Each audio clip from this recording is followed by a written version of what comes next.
Polisi huko Lang'ata, Kenya wanachunguza tukio ambalo Faith Momanyi, binti mwenye umri wa miaka 19 aliyemaliza kidato cha 4, amefariki nyumbani kwa mpenzi wake baada ya kusherehekea siku yake ya kuzaliwa.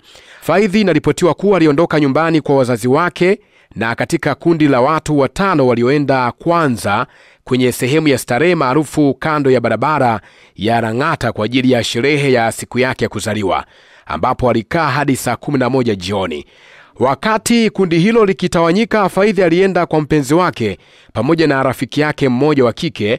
Dakika chache za usiku wa manane, rafiki huyo wa kike aliwaacha Faith na mpenzi wake ndani ya nyumba hiyo. Rafiki huyo anasema alijaribu kumtafuta Faith siku iliyofuata kuanzia asubuhi, lakini simu yake iliita bila kupokelewa hadi saa 11 jioni, ambapo mpenzi wa Faith, Marki, alimpigia simu kumwarifu kuwa amefariki. Majirani wanasema mpenzi wa Faith aliondoka kwenda kazini siku hiyo ya maafa, na alipokuwa akirejea nyumbani mwendo wa saa 11 jioni, alikuta nyumba yake imefungwa kwa kutumia ufunguo wa ziada.